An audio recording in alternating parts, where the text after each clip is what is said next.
Next we're going to be creating the muzzle or the nose. We'll be using black yarn for that. We're going to start off with our slip stitch, and then we're going to chain 6. So that's 1, 2, 3, 4, 5 and 6. We're going to make an increase in the second chain from the hook. That's 2 single crochets in the same spot. It's a bit trickier to crochet with black, so if you're sitting in direct daylight, that will be easiest. We're then going to make 3 single crochets in the next 3 chains. So it's 1, 2 and 3. So it's 1 single crochet per chain. That should bring you to the last chain. We're going to do a 4 single crochet increase, meaning we're going to make 4 single crochets in the same spot. That's number 2, number 3 and number 4. We're again going to make 3 single crochets, 1 each in the next 3 stitches. That's 1 and 2 and 3. Then in our final stitch, which also happens to be the first stitch we worked in, we're going to make an increase. So again, 2 single crochets in the same spot. And that will bring us to round 1, the end of round 1 of our muzzle. For round 2, we're going to start off by making 5 single crochets, 1 in each of the first 5 stitches.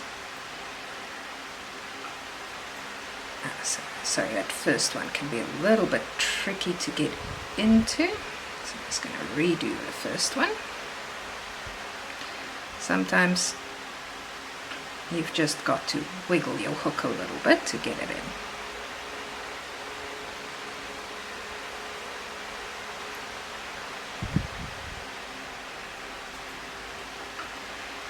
It's 1,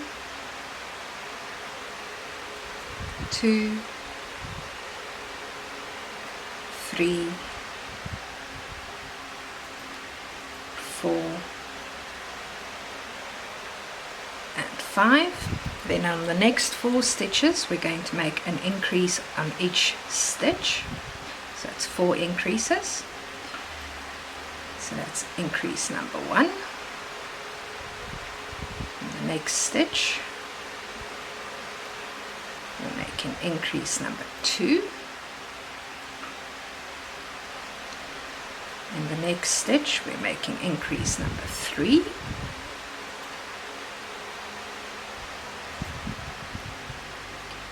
And in the next one, increase number 4.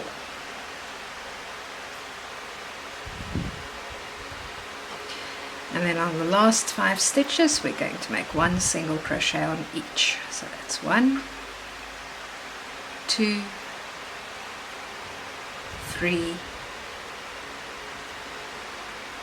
4 and 5, which brings us to the end of round 2. For round 3 we're going to do 18 single crochets. That's 1 in each stitch. That's 1, 2, 3, 4, 5, 6, 7, 8, 9,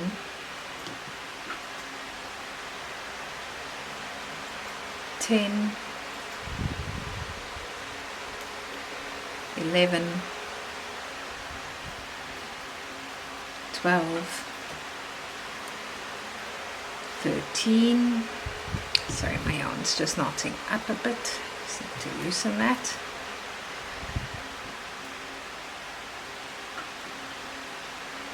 14, 15, 16, 17 and 18. We're then going to finish off by making a slip stitch in the next stitch. Now we are going to use this end to sew, so we need a bit of a longer end to make sure we have enough yarn. Just going to pull that through your stitch. And then what I do, just to give a more even result when I'm sewing, is I go from the inside to the outside in the next stitch with my hook. I hook that yarn and I pull it through from the outside to the inside, just so that my yarn tail hangs on the inside of my muzzle. Now what you'll also notice is the yarn tail side is a little bit narrower and the other side is a little bit broader, so it forms a bit of a triangle. This narrower part where your yarn tail is the top of your muzzle, and the broader part will be the bottom. Next, it's time to stuff our muzzle and to pin it into place. To do that, we take our muzzle, we take a small amount of stuffing, we put it inside the muzzle and we just press it in there. You don't want to take too much, you can always add more later. For now we just want to create the basic shape.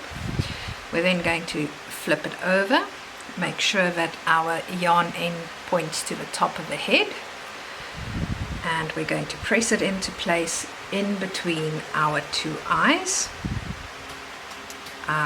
You don't want to go too high up, maybe about there.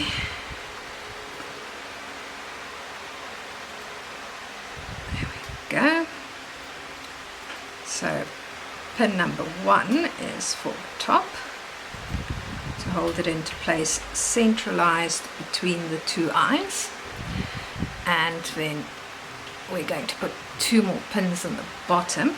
Now this is supposed to shape up a little bit like a triangle, so still keeping things centralized. I want to pin the sides of the triangle down.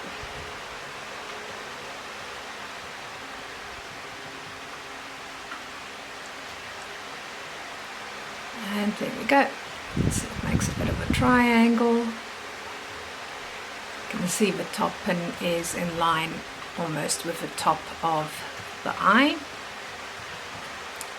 Bottom is the broader part. The narrower part where the yarn tail is at the top. All that's left now is to sew it into place. We now want to use invisible stitches to sew our muzzle into place. So we're going to take our tapestry needle and put our yarn tail on the needle. Now remember, when we're working invisible stitches, every time you work through the head, you want to make sure that your needle is entering and exiting underneath the muzzle, not next to the muzzle. If it's next to, you'll end up with large, very visible stitches, and that is not what you want. You want to hide your stitches by making them under the muzzle each time you work through the head itself. The smaller you make your stitches, the neater it will look, and the more tightly your muzzle will be attached to the head. You also want to pull them tight. You can see as I pull the stitch tight, it disappears completely instead of making a line. I go through a stitch in the muzzle and through the head under the muzzle. Tight, so I'm going to take that pin out of my way.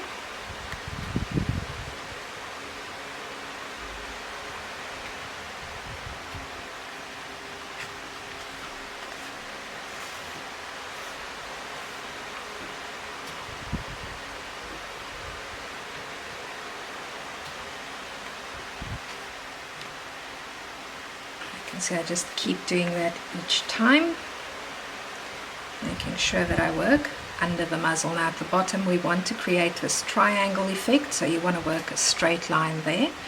Make sure that you don't start rounding. It helps to follow the line of the crocheted stitches that you did there. If you keep it on the line of the same round, you'll get your straight effect that you want.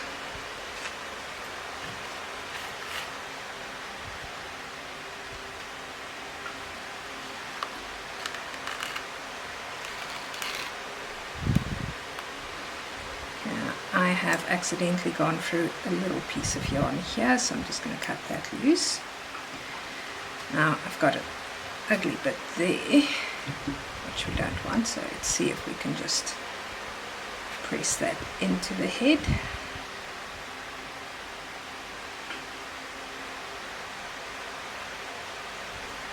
Yes, we can, and that's sorted. Okay. Keep making our stitches.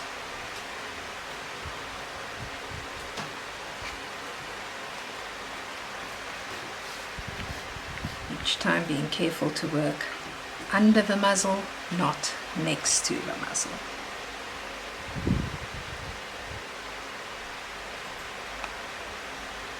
It takes a little bit of patience to do this nice and neatly, but it's well worth it in the end. When you get a very professional result that people will be happy to pay for. So at the end of the day, this is a lovely hobby to have, but we could all use a little bit of extra income. And as always with my patterns, I retain the right to the pattern itself, but any product you make from my pattern, you are more than welcome to sell. Just make sure that you follow whatever the cottage industry laws are in your local area. Find out what they say first, because I don't want you to get into trouble.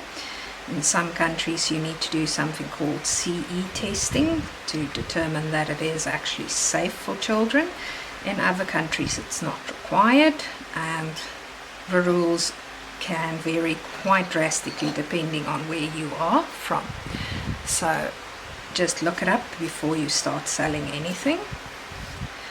But as long as you follow those laws, you are more than welcome to sell the products you create with my patterns. Now we've almost reached the end, so we've only got a tiny little opening left, and my muzzle isn't very firmly stuffed, so I just want to take a teeny little bit of stuffing and the back of my hook, and I want to use that to push some more stuffing into the muzzle to make it nice and tightly stuffed.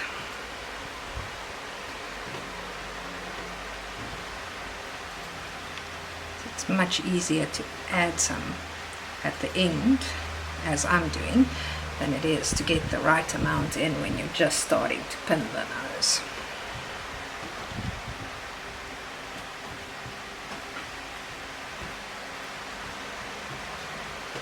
Make sure we get all of this in nice and evenly. There we go.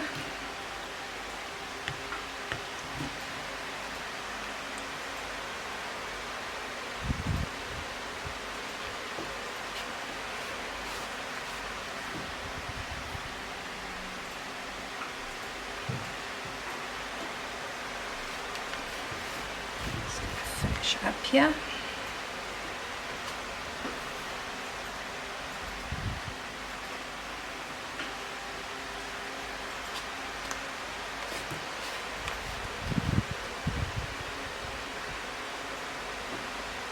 Now, if you've worked nice, tight, neat little stitches all the way around, as I have, you should be fine by now. If you made slightly larger stitches, then you need to go around a second time to make sure that you have attached the muzzle nice and firmly.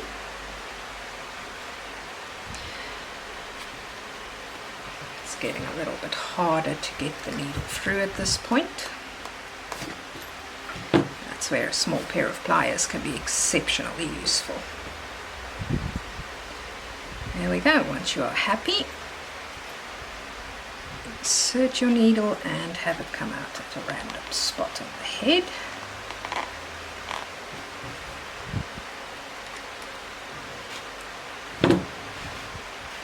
Now I'm going to work my end towards this opening so that I can tie these two ends off together. So just keep going in by the same spot where I exited to work my yarn through towards where I want it to be.